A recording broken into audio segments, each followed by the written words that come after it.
Hello, my gorgeous reading besties. I hope that you're having the most wonderful day of your entire stinking life. Thank you so much for clicking on this video. Today we're gonna go through some of my most anticipated releases for 2023. So make sure you have a snack, coffee, drink some water if you haven't drank any water yet today, and let's talk about some books.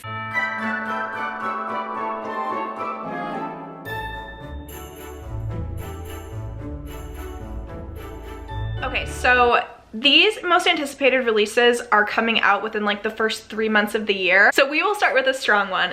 Stolen Air by Holly Black is coming out, and I cannot describe how excited I am. I'm going to try not to say that for every book on this list, but I literally am so excited for this one. I'm not sure to describe it as a continuation of the Cruel Prince series or if it's more of a companion novel, but this book specifically follows Oak. So Oak is Jude's little brother. This series captured my heart at the beginning of 2022.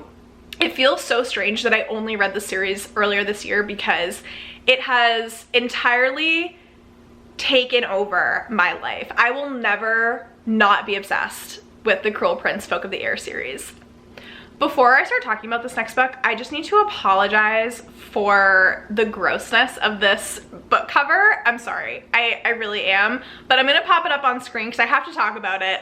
This book is called Hellbent and it's by Leigh Bardugo. So this is the second book in the Alex Stern series. I think that's what she's called it, at least on Goodreads. This is the second book following Ninth House. Ninth House is a low fantasy, so it takes place in our current world with more fantastical elements to it, and we follow our main character Alex Stern, who has a very dark past. This book and this series has very dark themes. Through one way or another, Alex Stern finds herself enrolled at Yale University, which Yale has some very notorious secret societies. These are rumors that are embedded within our current day. Like, that is not the fantastical element to this story, which is just really fun. I love that Leigh Bardugo chose to create a fantasy book surrounding kind of some controversial topics grounded in real life.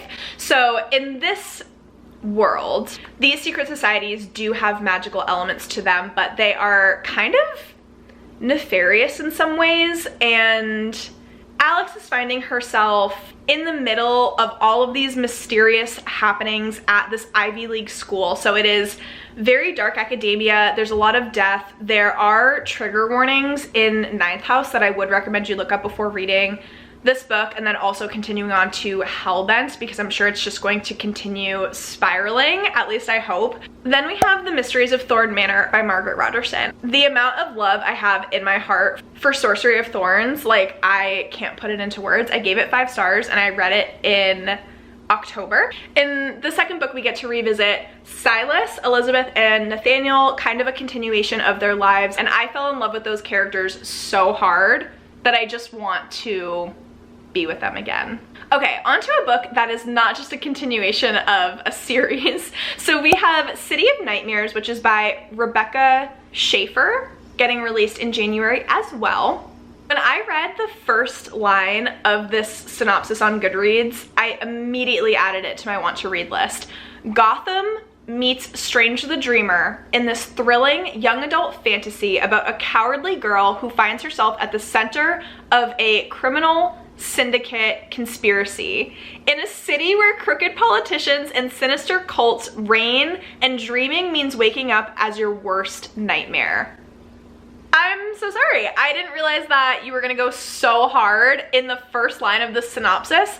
I didn't even read any more past that. That sounds so amazing. For all of you who loved the Strange the Dreamer duology, I think that this is going to be such a cool but like darker type story. Next, we have a book from one of my favorite authors. Kate Alice Marshall is releasing a book in January called What Lies in the Woods. I'm gonna keep it on this list for my most anticipated because I love her as an author, even though I feel I've moved away a little bit from thrillers.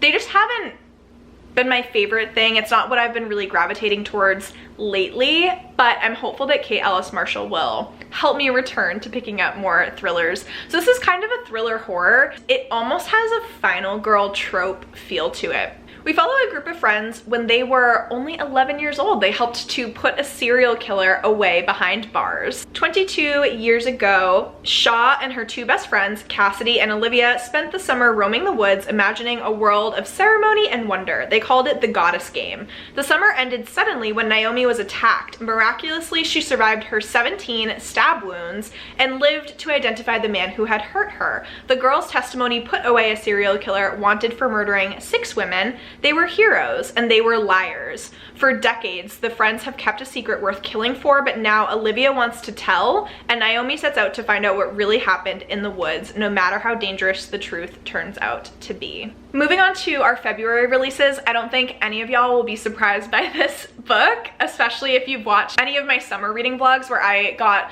so heavily invested in Greek mythology. Stoneblind by Natalie Haynes is being released. I've pre-ordered this book.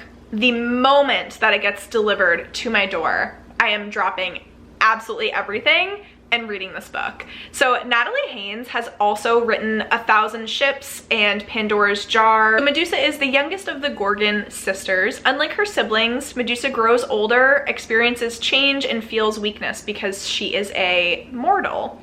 Her mortal lifespan gives her an urgency that her family will never know. When the sea god Poseidon assaults Medusa in Athene's temple, the goddess is enraged. Furious by the violation of her sacred space, Athene takes revenge on the young woman.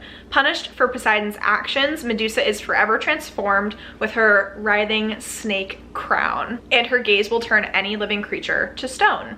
Cursed with the power to destroy all she loves with one look, Medusa condemns herself to a life of solitude, until Perseus embarks on a fateful quest to fetch the head of a Gorgon. Natalie Haynes turns our understanding of this legendary myth on its head, bringing empathy and nuance to one of the earliest stories in which a woman, injured by a powerful man, is blamed, punished, and monstered for the assault.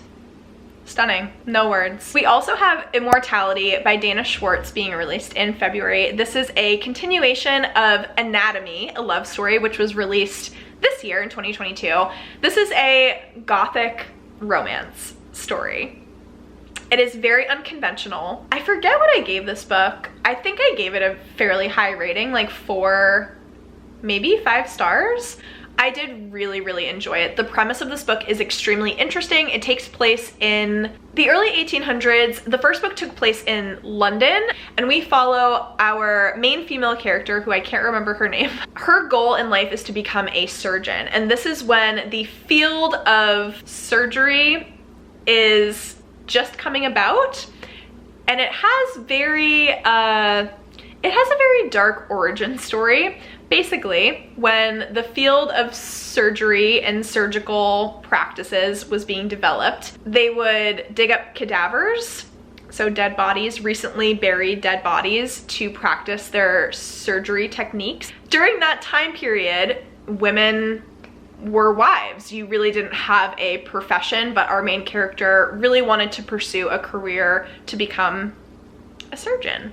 So she starts to get involved with what they call resurrection men. And it was such a fantastically told story. I thought the premise was very interesting, and so this is going to be the second book in that story because we did kind of leave off on a cliffhanger from that first book. Okay, of all the books on this list, I think that this one takes the cake for the one that I am most anticipating reading. A Day of Fallen Night by Samantha Shannon. Samantha Shannon is one of my favorite authors. I read Priory of the Orange Tree. I was absolutely enthralled by her writing style. Not only the way that she writes characters and their interactions with so many other people, it's such an adventurous theme, and they all kind of break off into their own adventures, but then come back together towards the end of the story, and it was such an incredible journey that you take with these characters in Priory of the Orange Tree. So A Day of Fallen Night is the prequel to Priory of the Orange Tree.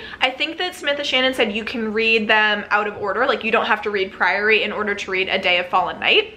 You can read either one first or second.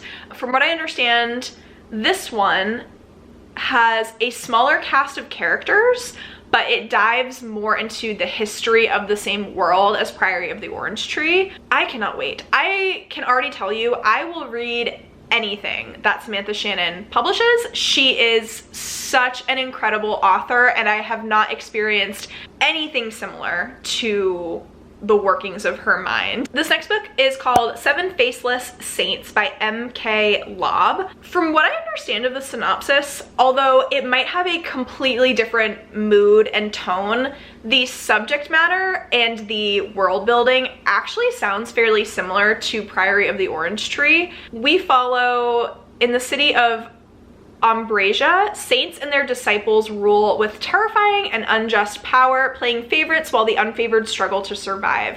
So it seems like those religious and kind of political religious affiliations are going to cause some war and conflict between different countries and factions within this world. After her father's murder at the hands of the Ambrasian military, Rosanna Lesertosa,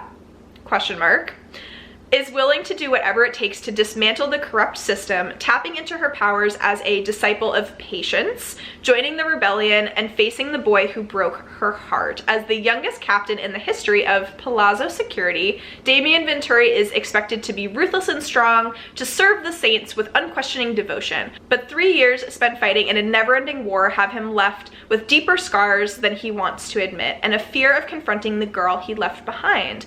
Now a murderer stalks Ambrasia's citizens. As the body count climbs, the Palazzo is all too happy to look the other way. That is, until a disciple becomes the newest victim. With every lead turning to a dead end, Damien and Roz must team up to find the killer, even if it means digging up buried emotions. As they dive into the underbelly of Ambrasia, the pair will discover something more sinister and far less holy. So if you've read Priory, or if you're kind of familiar with the foundations of Priory of the Orange Tree, it really sounds similar with this kind of faith and with these saints, because in Priory of the Orange Tree there's different like patron saints for justice, for courage, things like that. So it sounds similar there, but then the dynamic between our kind of hero and heroine seem very similar to Bryce and Hunt in Crescent City. So overall, I am very, very intrigued to pick this one up.